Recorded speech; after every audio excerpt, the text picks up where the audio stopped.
กับสบายดีเด้อพ่อแม่พี่น้องปองปายสุขุสุขคนเด้อมื้อนี้มาพบกับบ่าวช่องบ่าวเน็ตแชนแนลคือเก่าเด้อมื้อนี้มาหาหน่อใหม่เด้อพี่น้องมาหาอยู่แถวเขตเซซังซอย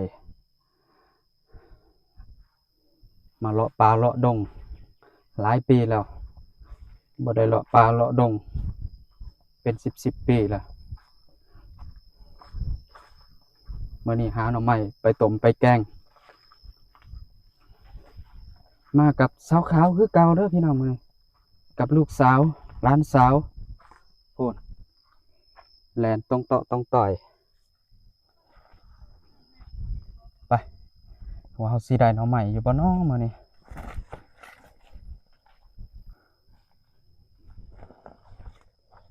โอ้ย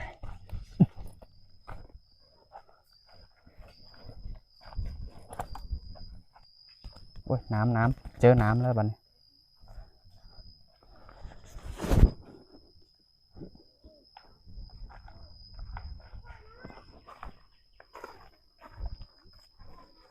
เห็นบ่หน่อใหม่สาวขาวอ๋อตูดมันเอาบ่จับไปเด้เน้นในหนอดมันไม่ใช่หนอหนอดมันเนาะ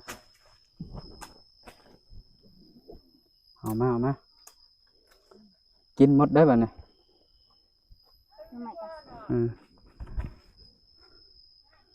หน่อใหม่ผลใหม่ฮะเด้อยู่ในนาเจ้าหั่นเด้ไหนนั่นน่ะนี่เออเอาสิบ่เอาจักแล้ว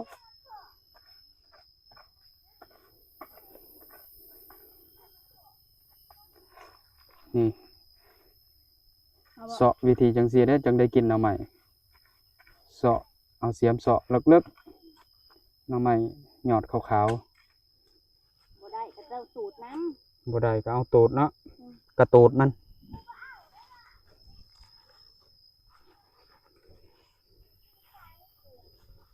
มันเด้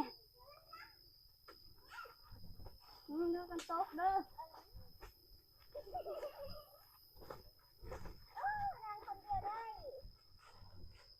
นี่คือมีโต๊ะนี่มาเคาะหลุด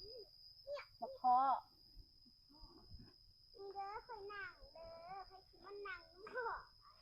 สุกแล้วบ่มาขอนะเบิ่งนี่ท่าทางคือสิสุกเลยตายมาซิมเด้อเฮ้ยนี่ไก่หัวเจ้านี่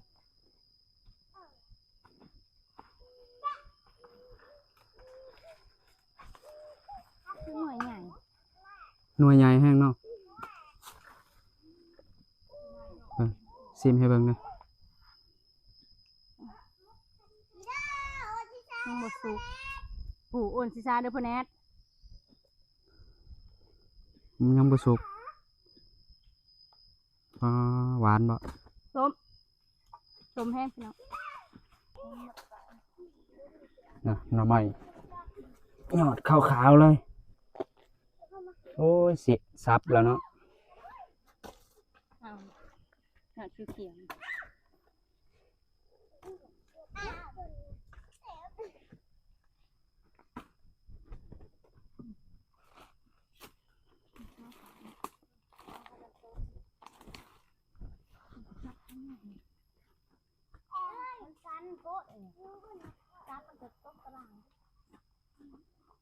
มาน้ำมันนั่น เบิ่งวิธีการหาหน่อไม้ทรหดแห้งกันเลย ต้องมาเด้อพี่น้องเอ้ย ขุดจนก่อยากล ได้กินแล้วบ่มันบ่เอาเขียวไปเอา มีบ่บ่มี เดี๋ยวจะอันนี้ก็บ่จักขาเมื่อย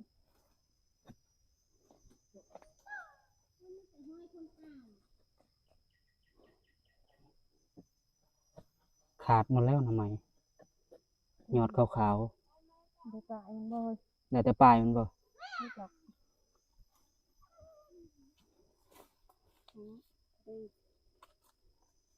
ตามันพร้อมเอาหมด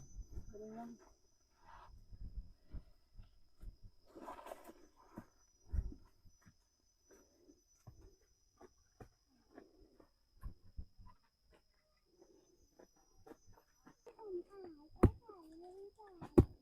โอ้ยอดใหญ่เลย สาวขาวเพิ่นได้ยอดใหญ่คือสิเหนียวขนาดหน่อไม้ยอดนี่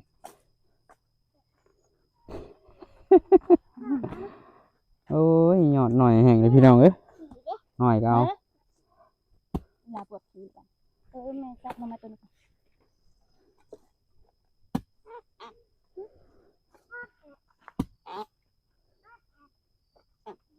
อันนี้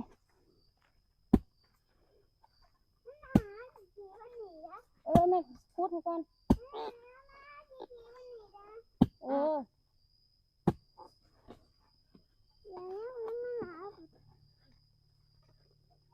หน่อไม้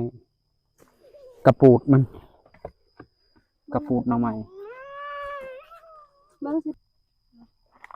อันได้นอนหนึงค่ะหักเอาไหมบอกลุงทางเบิ่งนั่นหลงกระตาบอก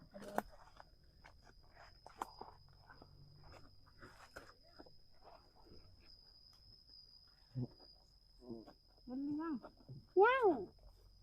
งบยอมจะเดี๋ยวเอาเลยบ่ทันเห็นเดี๋ยวเอาเลยล่ะบ่เห็นแม่ก็บอกมึงตัวดูตัวเดี๋ยวนี้เนี่ย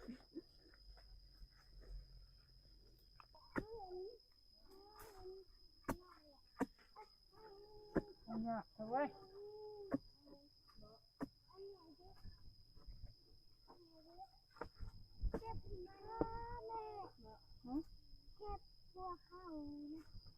จ่ายเงินกันได้เขาจะพอเขาเจ้ามายัง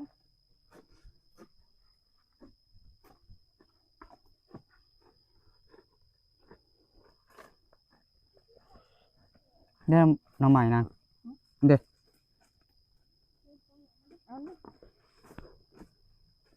เอาเซ เอามานี่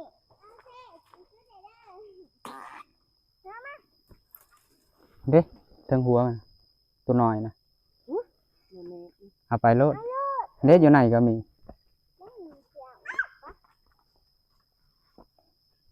ก็จะเอาแล้วก็บาดอีกนั่นก็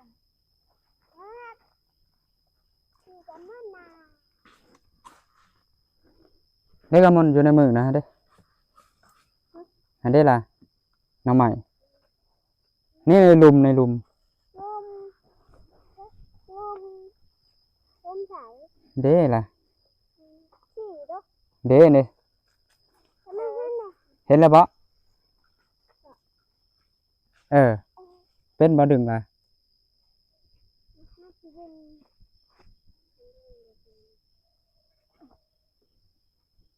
ด็ดอย่างเงี้ยมันหักยังบ่หักอยู่นี่เข้ามาจังหวะนี่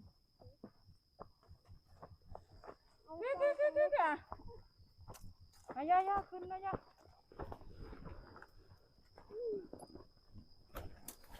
แล้วลุงสิดึงนั่นแหละคอยออกเอาไปหนึ่งที่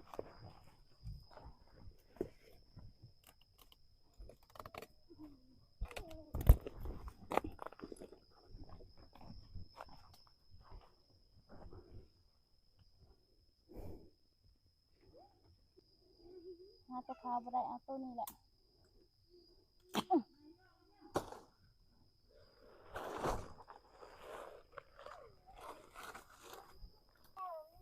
ใหญ่สุดเลยนี่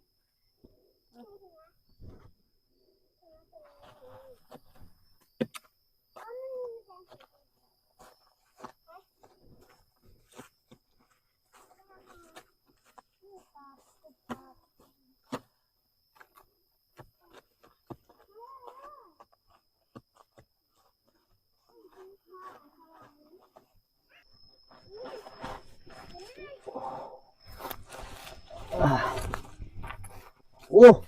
โอ้ย โอ้เขาได้บ่เนาะหน้ำไม้อยู่ลึกเลย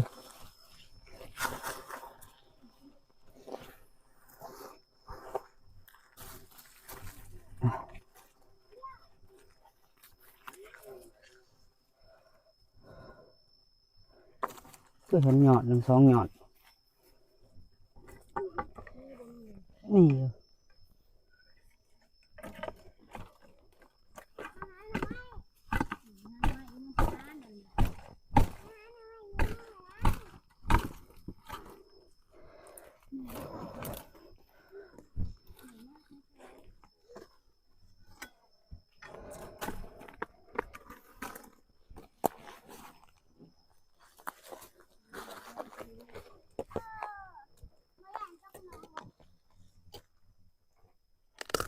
เอาได้เท่านี้เลยเอา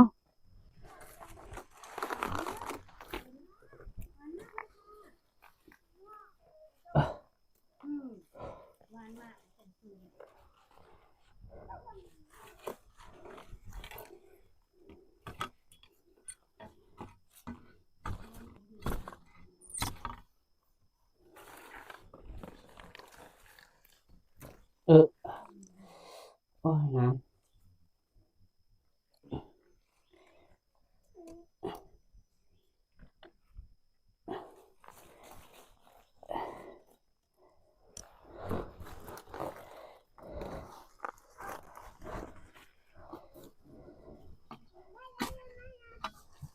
ฮะได้แล้วเหรอ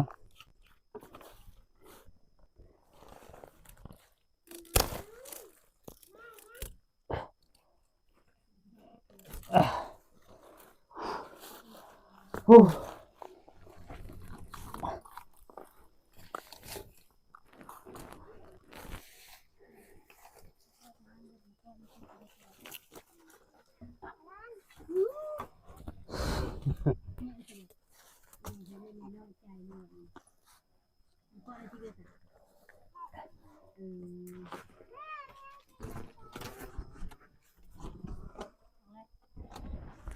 พวกอ่ะโอ้สู้ชีวิตเลย ซื้อ200จังได้กิน เพื่อสิได้ เอาไปเกือบตายเพิ่น อ่ะ เอาใส่นี่ล่ะใส่กระตาเลยลูกชอบแกงอยากขนี ว่ายังจะมือ สิมึงนึกว่าไปไหนปลาเสืออันนี้ก็อีเนี่ยมาอยู่บ้านเดี๋ยวกินผลไม้เถอะให้สบายคนนั้นแม่มาเสือลายสบายที่ไหนแม่นบ่แม่นบ่ อืม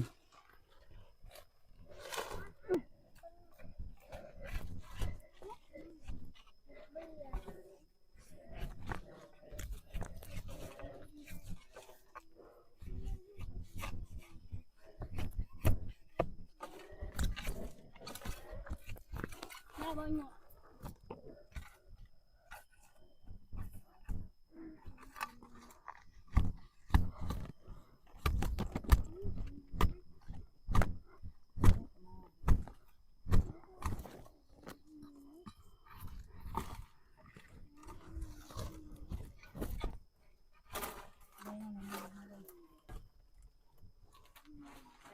มันบ่ได้ออกมานะมันด่า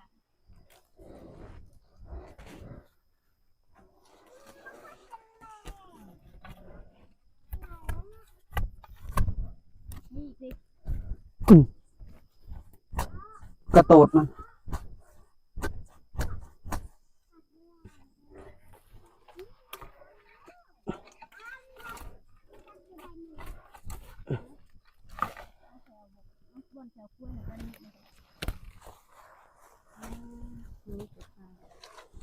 เป็นอะไร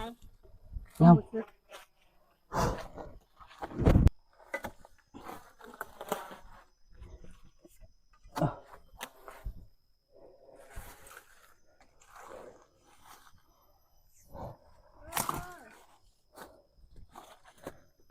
โอ้หยอดบักใหญ่นะ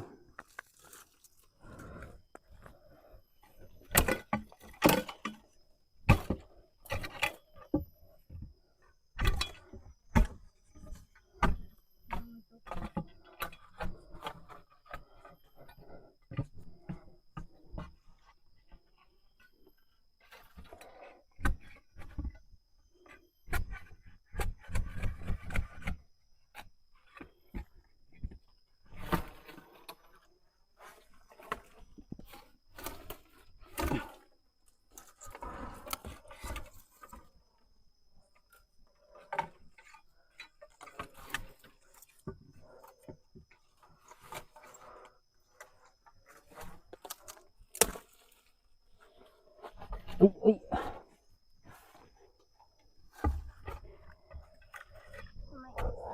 ว้าว ไม่ถ่ายลงหมดจ้ะ มันกระสะไป พอตัวละอ่อนเลย มันอยู่ลึกบ่ อ่อนจังอ่อนนี่ ได้แต่ปลายเนาะ ให้แต่ปลายน้ำมันหมกใหญ่เนาะมาดูใหม่ค่ะแล้ว เห็นเออ